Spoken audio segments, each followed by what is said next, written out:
Hello बच्चों, कैसे हो? उम्मीद है आप सभी अच्छे होंगे। मैं महिपाल फड़ौदा फिर से स्वागत करता हूं आपका इस वीडियो में। हम लोग पढ़ रहे थे क्लास 10th का चैप्टर नंबर 5 समांतर श्रेणी एपी। और एपी के अंदर शायद हम लोगों ने 5.2 के 8 क्वेश्चन खत्म कर दिए थे। उम्मीद है आप अच्छे से क्लियर कर रहे होंगे क्वेश्चनों को। अब देखो आगे के जो क्वेश्चन है वो भी हम लोगों ने जैसे पहले टाइप में सोल्व किए थे वैसे ही क्वेश्चन रहने वाले हैं। तो इनको देखो 1 बाय 1 हम लोग सोल्व करने की कोशिश करते हैं। अगला कह रहा है नवा क्वेश्चन, यदि किसी एपी के तीसरे और 9वें पद क्रम से अपने पास में 4 और -8 है तो इसका कौन सा पद शून्य होगा। अब मैंने कहा ना कौन सा पद नाम आते ही समझ लेना nवां पद मानना है, हमें सही मानना है। कौन सा पद शून्य है? मान लो nवां पद शून्य है। कौन सा? nवां पद शून्य है। अगर nवां पद शून्य होगा तो an का मान क्या हो जाएगा? 0। nवें पद का मतलब है अंतिम पद मान रखो। अंतिम पद क्या है इसका? शून्य है। तो यहाँ सॉल्यूशन में क्या लिखोगे, हल में क्या लिखोगे? मानना nवां पद शून्य है। nवां पद क्या है? शून्य है। अतः an बराबर क्या हो जाएगा? 0। ये काम तो हो गया। आपने माना nवां पद शून्य है तो an का मान क्या हो गया? 0 हो गया। अगला क्या कह रहा है फिर कि तीसरा और 9वां पद अपने पास है। तीसरा पद a3 का मान क्या दिया है? दिया हुआ यह है कि a3 का मान तीसरा पद है अपने पास में 4 और इसका 9वां पद a9 का मान है -8। तीसरे पद को a+2d कहते हैं क्या? a+2d है 4। 9वें पद को a+8d कहते हैं क्या? ये है -8। इसको बना दो समीकरण 1, इसको बना दो समीकरण नंबर। मान किसका निकालना है? फाइनली अपन को मान निकालना है n का। किसका निकालना है? n का। चलिए n का मान कैसे निकालेंगे? पहले इन दोनों को सोल्व करके a और d निकाल। a और d कैसे निकालेंगे? इस समीकरण नंबर 1 अगर आप देखोगे ना, समीकरण नंबर 1 तो ये है आपके पास में a+2d बराबर कितनी? 4। समीकरण नंबर 2 कितनी है? a+8d बराबर कितनी है? -8। ठीक है। अब करो चिन्ह चेंज। पता है ना चिन्ह कैसे चेंज करते हैं? यहाँ इसके सामने क्या लिखा हो? कुछ भी नहीं है, माइनस लगा दो। इसको प्लस ही समझा जाता है। प्लस की जगह माइनस, माइनस की जगह प्लस। चिन्ह ऐसे चेंज करते हैं। प्लस की जगह माइनस, माइनस की जगह प्लस। अब इससे टर्म के नीचे वाला चिन्ह काम करेंगे। इसको काट दो। 2 में से 8 घटाओ, -6। 8 प्लस के और 4 प्लस के कितने हो गए? 12। तो बताओ डी कितना है? 12/-6 यानी डी का मान कितना आ जाएगा? -2 आ जाएगा। ये डी का मान, डी का मान कितना आएगा? -2 आ जाएगा। समझे बात कैसे? अब बताओ डी का आ गया, ए का कैसे आएगा? एकदम सिंपल काम है। इस डी के मान को किसी एक समीकरण में रख। यहां क्या लिखोगे? डी का मान समीकरण 1 में रखने पर डी का मान रखो समीकरण 1 में। ये रही समीकरण 1, ये तो रहा ए, ये रहा 2, डी का मतलब है -2 और यहाँ कितना हो जाएगा? 4। इसको गुणा करो आपस में। a -4 सामने +4 तो इसका मतलब है इस 4 को इधर ले लो। 4 और 4 कितने हो गए? 8। ये आ गया a का मान। a का 8 है, d का कितना आ गया? -2 और n अपने पास है। अब आप लोग ये जानते हो कि an बराबर होता है a + n - 1 × d। ये होता है। an का मान कितना है? an का मान 0 है। कितना है? 0। यहां रख दो। an का मान 0। a कितना है? a हम लोगों ने निकाला है अभी 8। n क्या करना है? ज्ञात। d कितना है? d हम लोगों ने निकाला -2। ये -2। अब तो 8 को इधर ले लूं क्या? पहले ही आएगा, ध्यान रखना। -8 हो, यहाँ है n - 1, यहाँ है -2। अब -2 गुणे में इधर आएगा तो भाग में, तो -8 में -2 इस साइड कितना रह गया? n - 1। माइनस से माइनस कटेगा, 2 का भाग 8 में कितनी बार जाएगा? 4 बार। यहाँ होगा n - 1। a को इधर ले लो, n का मान कितना आ गया? 5। कितना आ गया? 5। ये 5 का क्या मतलब हुआ? नीचे एक लाइन लिखनी है आपको। अतः 5वां पद क्या है? शून्य है। इस समांतर श्रेणी का पांचवा पद क्या होगा? शून्य, क्योंकि 5 और शून्य इसलिए 9 माइनस 8 आ रहा है। 9 कितना आ रहा है? माइनस 8। तो पांचवा पद क्या हो जाएगा? शून्य हो जाएगा। इसमें देख लो कोई दिक्कत है? इस समांतर श्रेणी का पांचवा पद, नीचे लाइन लिखनी है, अतः समांतर श्रेणी का आपने माना nवां पद शून्य है, तो आप लिखोगे पांचवा पद क्या है? शून्य है क्या? कोई दिक्कत इसमें है? क्या बता, कैलकुलेशन साथ साथ में कर रहे हो तब तो होगी नहीं, अन्यथा समस्या समस्या। चलो चलो चलो, इसको बताओ कैसे करेंगे। किसी एपी का 17वां पद उसके 10वें पद से 7 अधिक है, इसका सारवंतर ज्ञात कीजिए, और कुछ ही नहीं दिया। 17वां पद 10वें पद से कितना है? 7 अधिक। तो यहां सॉल्यूशन में क्या लिखोगे? दिया हुआ है क्या वो लिखो। 17वां पद 10वें पद से कितना ज्यादा है? 10वें पद से 7 ज्यादा है। ये लो, अगर इसका मान 20 है ना, तो इसका मान 27 आना चाहिए, तो 20 में 7 जोड़। इसका मान 50 है, इसका मान 57 आना चाहिए, 7 जोड़ दिया। ये समीकरण कैसे बनते हैं ध्यान रखना आप। 17वां पद 10वें पद से 7 अधिक है, तो इसका सारवंतर ज्ञात कर लो। ए 17 का मान बताओ क्या होगा? ए 17 का मान होगा ए प्लस 16d, और ए 10 का मान कितना होगा? ए प्लस 9d, और प्लस कितना है? 7। एकदम सिंपल क्वेश्चन हो गया। ए से ए काट दो, अगर बराबर का चिन्ह है, दो समान राशि है तो काट सकते हो। 9d को इधर ले लो, ये 16d माइनस आ जाएगा 9d, सामने कितना है? 7। यही है। 16 में से 9 घटा लो, 16 में से 9 घटाओगे तो आ जाएगा आपके 7। 7d सामने कितना है? 7। अब डी का मान चाहिए, एकदम सिंपल काम है। 7/7, डी का मान कितना आ जाएगा? सारवंतर कितना होगा? देख लो, इसमें कोई दिक्कत है क्या? कोई दिक्कत इसमें शायद ही होगी, इसमें कोई दिक्कत, एकदम नॉर्मल सा क्वेश्चन नहीं है। तो 11वां क्या कह रहा है? देखो देखिए, ये अच्छा क्वेश्चन है कि एक एपी आपके पास है, कौन सा पद उसके 54वें पद से 132 अधिक होगा? मान लो nवां पद है, क्योंकि कौन सा पद नाम आती है अपन nवां मान लेंगे।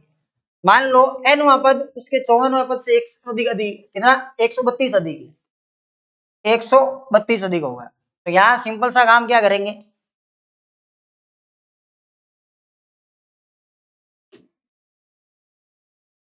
देखो सॉल्यूशन में क्या करोगे, हल में क्या करोगे। माना nवां पद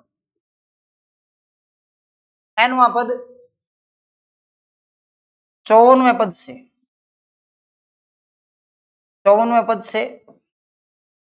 132 अधिक, तो आपको n का मान निकालना पड़ेगा। nवां पद 54वें पद से 100 अधिक है, nवें पद का मतलब होता है an। an क्या है? an है a 54 से 132 ज्यादा, ये लो 132, ऐसे तो लिखोगे। nवां पद 54वें पद से 132 ज्यादा है, तो ये nवां पद हो गया। 54वां पद 132 ज्यादा, 132 इसमें जोड़। और क्या दे रखा है? एपी अपने पास अवेलेबल है, तो क्या काम करोगे? n की वैल्यू कैलकुलेट करनी कुल मिला के। चलो ये बताओ, an वाला सूत्र क्या होता है? a plus n minus 1 into D. a 54 को a प्लस 53d बोलते हैं क्या? और प्लस कितना है? 132। अब बात सुनना मेरी ध्यान से, इस समांतर श्रेणी में से बता सकते हो a का मान कितना है? 3। d का मान कितना है? d होता है a2 माइनस a1। a2 मतलब कितना है? 15। इसका मतलब 3, 15 में से 3 गया 12। दोनों की वैल्यू यहां पुट कर दो। a की वैल्यू 3, n तो ज्ञात करना ही है, d कितना आया? 12। a की वैल्यू 3, d कितना आया? 12, और यहाँ कितना है? 132। ये लो, अब आराम से कैलकुलेशन करेंगे। ये तो कट गया पहले, हालांकि सीधे ही काट सकते थे इसको, ये कट गया। यहाँ कितना आएगा? n माइनस ए इंटू में कितना है? 12, सामने कितना होगा देख लो। इनको गुणा करवा लो, गुणा करोगे तो 500 और 30 तो 10 से हो जाएंगे, 530, और ये हो जाएंगे 630। 3 और 3 6, 636 हो जाएंगे। कितने होंगे? 636। अलग से आप गुणा करवा के चीज देख लेना इसको, और यहाँ हो जाएंगे 132। ये 636 है और ये कितना हो गया 132 हो गई। अब देखो क्या बढ़ेगी कैलकुलेशन, ये n-1, यहाँ कितना है 12, इनको जोड़ो देखें 7 6 8, 768 हो गए। n-1 बराबर 12 गुणे में इधर आएगा भाग में, भाग दे दो, 12 का 6 बार जाएगा तब तक तो बेहतर आएगा, तो 4 बचेंगे, 12 चौके 48, 64 आएगा। एक इधर ले लो, n का मान आएगा 64 + 1, यानी कि n का मान कितना आया 65। अब तो नीचे लाइन क्या लिखोगे, क्या लिखनी नीचे लाइन बता सकते हो क्या, अतः 64वां पद, सॉरी 65वां पद 54वें पद से 132 अधिक है। नीचे क्या लिखोगे, अतः n की जगह 65वां पद 54वें पद से 132 अधिक है। बात को समझ रहे हो क्या, कैसे समझ रहे हो ना? हाँ, कई इसको थोड़ा धीरे धीरे देख लिया करो, लेकिन ये क्लियर होनी चाहिए भाई जी, और पीछे का मैटर अगर पढ़ोगे तो ये एकदम क्लियर हो जाएगा आराम से। अगला देखो, देखिए अगला कह रहा है कि आपके पास दो समांतर श्रेणियों का सारवंतर समान है, यदि इनमें 100वें पदों का अंतर 100 है तो इनके हजारवें पदों का अंतर क्या होगा। Two AP have the same common difference, the difference between their 100 terms is 100, what is the difference between their 1000 terms। 100वें पदों का अंतर क्या होगा। अब 1000वें पदों का अंतर पूछा है, 100वें पदों का दे रखा है 100 है, तो 1000 का 1000 हो जाएगा क्या, कोई आवश्यक नहीं है। हमेशा ध्यान रखो इसमें उत्तर सेम ही आता है, 100 ही आएगा उत्तर भी, है ना। 1000वें पदों का अंतर भी क्या होगा 100 ही होगा, 100वें पदों का 100 है तो 1000वें पदों का भी क्या होगा 100 ही होगा, क्योंकि डिफरेंस सेम चल रहा है। लेकिन तरीके से करना है, क्या करेंगे देखो, क्या लिखेंगे, दो समांतर श्रेणी है, माना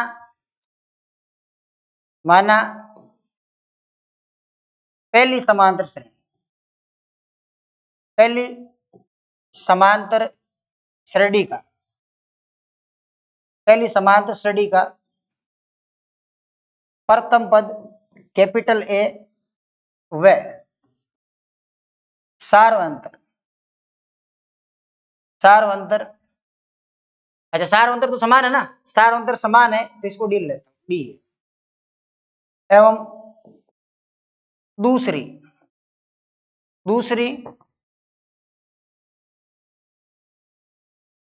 समांतर श्रेणी का प्रथम पद स्मॉल ए एवं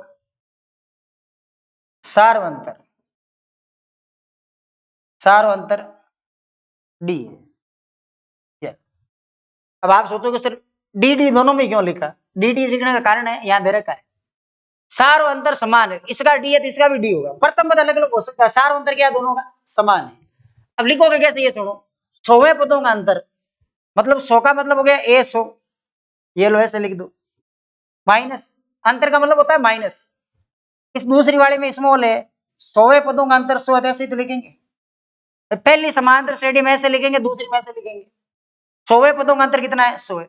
अब ध्यान से सुनो मेरी बात, इसका सूत्र क्या होगा, ए प्लस 99 डी होगा कि नहीं होगा, और इसका सूत्र क्या होगा, स्मॉल ए प्लस 99 डी होगा कि नहीं होगा, और सामने कितना है 100 है, कितना है 100, माइनस गुणा करवा दो, ए प्लस 99 डी माइनस ए माइनस 99 डी बराबर कितना है 100, ये 99 डी तो कट जाएगा, ये तो कट गया, अब पीछे क्या बचा, कैपिटल ए माइनस स्मॉल ए बराबर कितना बच गया 100, इसको बना लो समीकरण, यहां तक देखो कोई दिक्कत नहीं। अगर ये किसी के दिमाग में नहीं है तो वापस बता देता हूं, यदि इनके 100वें पदों का अंतर, अगर पहली समान श्रेणी का प्रथम पद ए है तो इसको ऐसे लिखेंगे ए 100, दूसरी का स्मॉल है तो ए 100, अंतर का मतलब होता है माइनस, कितना है 100 है। अब आपको ज्ञात क्या करना है, क्वेश्चन में ज्ञात करना है आपको हजारवें पदों का अंतर, किसका, हजारों पदों का अंतर। देखो हजारों पदों का अंतर कैसे, आपको ज्ञात करना है ए 1000, पहले ही तो लिया आपने, माइनस ए 1000, इसको ज्ञात करना, हजारों पदों का अंतर क्या होगा। तो सिंपल सा काम करेंगे कि भाई ये ए 1000 है, ठीक है, स्मॉल ए 1000 है, ए 1000 का मतलब कैपिटल ए प्लस 999 डी होगा कि नहीं, वही बता, ये होगा क्या, माइनस का चिन्ह है, स्मॉल ए 1000 का मतलब स्मॉल ए प्लस ए कम कर दो 999 डी होगा कि नहीं, ए कितना कम करते हैं ना अपन, जैसे कहते हैं ना 5वां पद तो ए प्लस 4 डी, छठा पद ए प्लस 5 डी, 10वां पद ए प्लस 9 डी, वैसे इसको करेंगे। अब इस माइनस को अंदर गुणा करवा देंगे, माइनस को अंदर गुणा करवाएंगे क्या बनेगा, देखो ए 1000 माइनस स्मॉल ए 1000 बराबर ए प्लस 999 डी माइनस ए माइनस 99 डी। ये अब आपको नजर आ रहा होगा कि कौन सा मान घट रहा है, ये इससे घट जाएगा, पीछे क्या बचेगा, कैपिटल ए माइनस स्मॉल ए, इसका मान कितना है, इसका मान 100 है, तो इसका उत्तर कितना आएगा 100, यानी कि 1000वें पदों का जो अंतर है ना वो भी कितना है 100 है, और 100वें पदों का अंतर भी कितना है 100 है। ऐसा क्यों, कि मैंने कहा ना शुरुआत वाले पद में जितना अंतर होगा उतना ही लास्ट वाले में होगा कि नहीं होगा। अगर आप कभी भी दो समांतर श्रेणी ले रहे हो, पहले पदों के बीच में जितना अंतर होगा उतना ही लास्ट वालों के अंदर अंतर होगा, क्योंकि वो गैप के अंदर चल रहे हैं, समांतर श्रेणी में चल रहे हैं। दूसरी बात, उनका सार अंतर समान है, जितना गैप ऊपर वाले में आएगा उतना ही गैप नीचे वाले में आएगा कि नहीं आएगा। अब देख लो इसमें कोई दिक्कत है,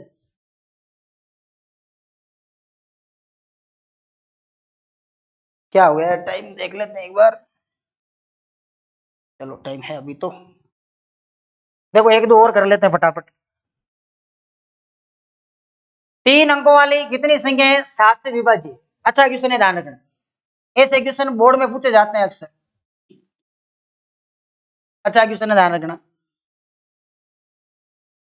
3 अंकों वाली कितनी संख्या है 7 से विभाज्य है। पहले आप ये बता दो 3 अंकों वाली पहली संख्या जिसमें 7 का भाग जाता है, 3 अंकों वाली संख्या कहां से शुरू होती है, 100 से। 100 में 7 का भाग जाएगा क्या, 101 में, 102 में, 103 में, 104 में, 105 में, 106 में, किसी एक को ढूंढ लो, बाकी निकाल लेंगे हम। 3 अंकों वाले कह रहे ना, हाँ 3 डिजिट की होनी चाहिए, 3 अंकों, कितनी संख्या है 7 से विभाज्य है, मतलब 7 का भाग जाता है। 100 में तो जाएगा नहीं, 101 में ट्राई करो, 7 एकम 7, 31 बच रहे हैं, यहाँ 32 बचेंगे, यहाँ 33 बचेंगे, यहाँ 34 बचेंगे, यहाँ 35 बचेंगे, यानी इसमें जाएगा 105 में। 7 एकम 7, 3 और 5 35, 7 पंजू 35। पहली संख्या कौन सी है, पहली संख्या है 105 जिसमें 7 का भाग जाता है। आगे वाली संख्या निकालें, एकदम सिंपल काम, इसमें 7 जोड़ दो, 7 जोड़ोगे तो 112, 7 और जोड़ो 119। शुरुआत के कम से कम 3 पद आपको निकाल, लास्ट वाली संख्या ढूंढो।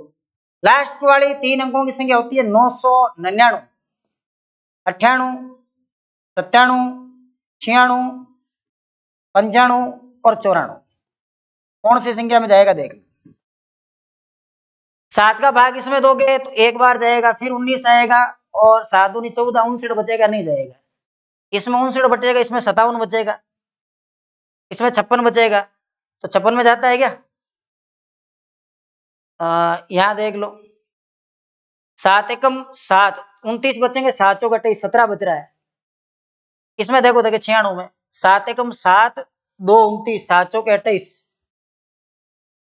94 में जाना चाहिए मेरे हिसाब से, चेक करो देखें।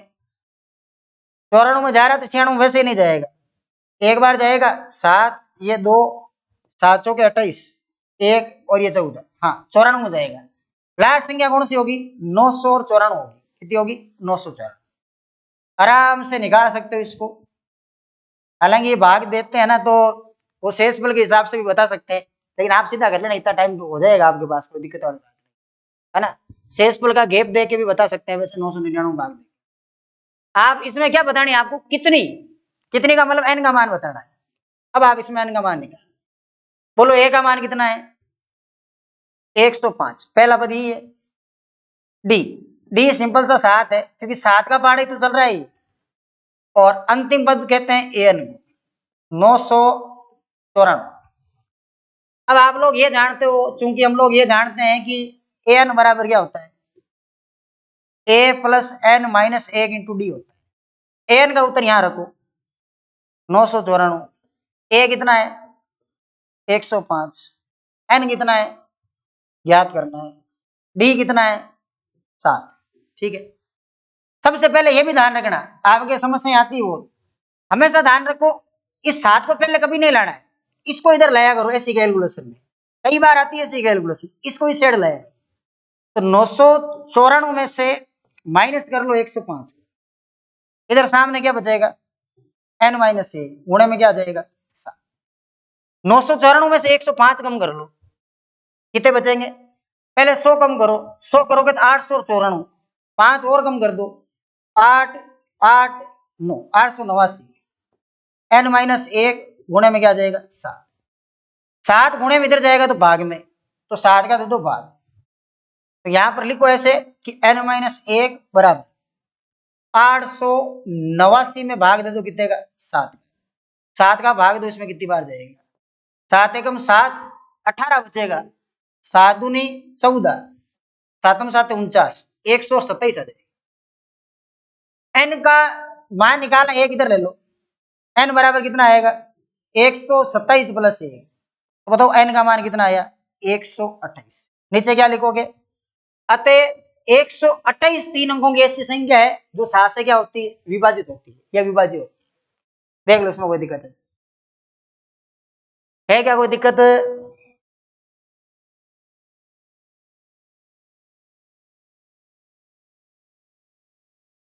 कितना हो गया टाइम भाई देख लो, देखो देखो दो एक और हो जाए तो क्वेश्चन, चलो दो नहीं तो ये एक तो खत्म कर ही देते हैं ना, आगे क्लास का टाइम हो जाएगा फिर। चलो इसका बता दो क्या है कि 10 और 225 के बीच में 4 के कितने गुणज है, बीच में तो पूछा है, गुणज का मतलब है 4 का भाग जाना चाहिए।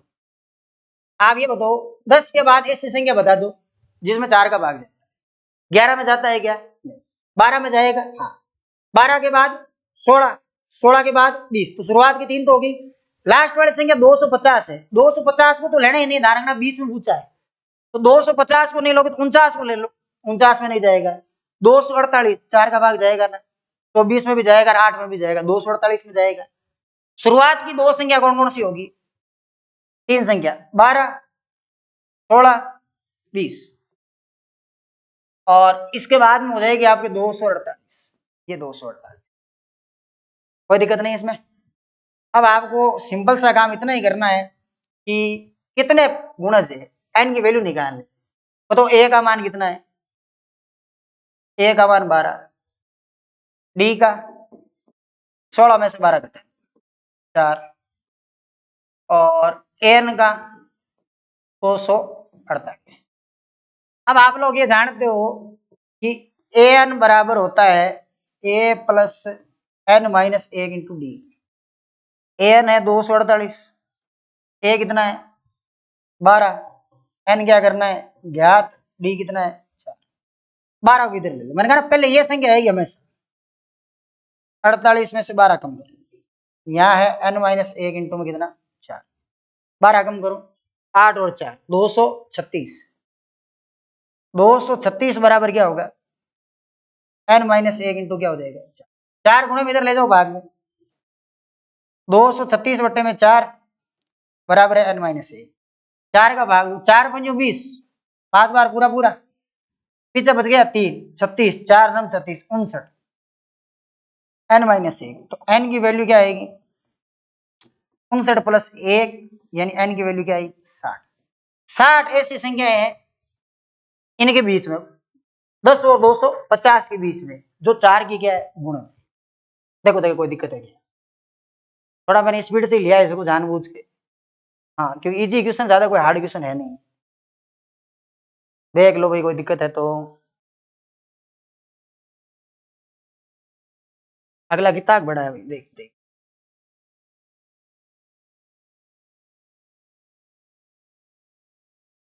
अगला ज्यादा बड़ा नहीं है, अगला 16वां 12 दिखे, कितने क्वेश्चन है? ओ 20 क्वेश्चन है भाई। आगे वाली क्लास में इसको खत्म कर देंगे। एक काम करते हैं 15 तक खत्म कर लें ताकि 5 बचे। इसको एक और देख। अच्छा क्वेश्चन ये भी ध्यान रखना। देखो ये क्या कह रहा है कि n के किस मान के लिए दो समांतर श्रेणियां दे रखी है। ये दोनों है, एक ये वाली है एक ये वाली। ये n में पद बराबर हो। सिंपल सा काम है। इसका n पद इसका n बराबर कर दो। क्या लिखोगे हल में? आपको n पद बराबर करने। इसका n पद क्या होगा? a plus n minus 1 into d. A कितना है इसमें देख लो 63 plus n minus 1 into d कितना है 65 में से 63 घटा लो प्लस के 2 बराबर करना है n पद किसका? इसमें a का मान कितना है 3। n करना है ज्ञात वैसे भी और d कितना है 7। ये लो 7। पहले इसको देख लो कोई दिक्कत है क्या तुम्हारी? इसको कैसे लिखा देख लो कोई दिक्कत है तो।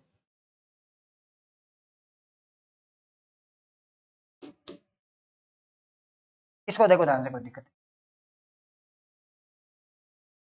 कैसे लिखा समझ गया क्या? ये तो दे ही रखा है ना क्वेश्चन में। मैंने पूरा नहीं लिखा, मैंने शॉर्ट कर दिया सीधा। सीधे करना आपको भी। दोनों समांतर श्रेणियों के n में पद बराबर कर दिए तो n का मान कितना होगा? अब सॉल्यूशन कर लो और क्या। n का मान तो चाहिए, n का मान चाहिए तो ये तो है 63। 2 करवा दो गुणा 2n माइनस 2। ये है 3। 7n माइनस क्या हो जाएगा 7। ठीक है। कट रहा है क्या? कोई नहीं कट रहा है।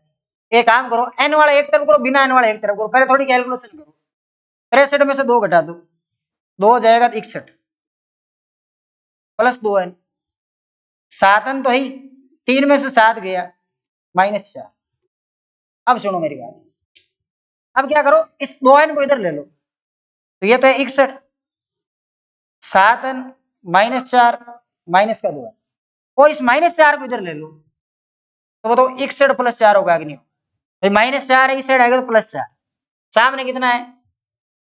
सामने 7n माइनस कितना है 2 है। 61 और 4 कितने होते हैं 65। 7n में से 2n गए 5 है तो बताओ n की वैल्यू कितनी आएगी? 65 बट्टे में 5। 5 का भाग दे लो एक बार 3 बार, n की वैल्यू आएगी 13। 13 5 की क्या होता है 65। अब बताओ कोई दिक्कत है क्या? 15 तक। इस क्लास में हम लोगों ने 15 तक कंप्लीट कर दी है। आगे वाली जो क्लास है उसमें आपकी 5.2 कंप्लीट हो जाएगी, है ना। अच्छे से इन क्वेश्चनों को देखो और सोल्व करो, रफ्फों पे मिलाया करो ताकि कोई दिक्कत इनमें आए नहीं, है ना। मिलते हैं आगे वाली क्लास में, तब तक के लिए जय हिंद। ऑफ करो सब उसको वहां से।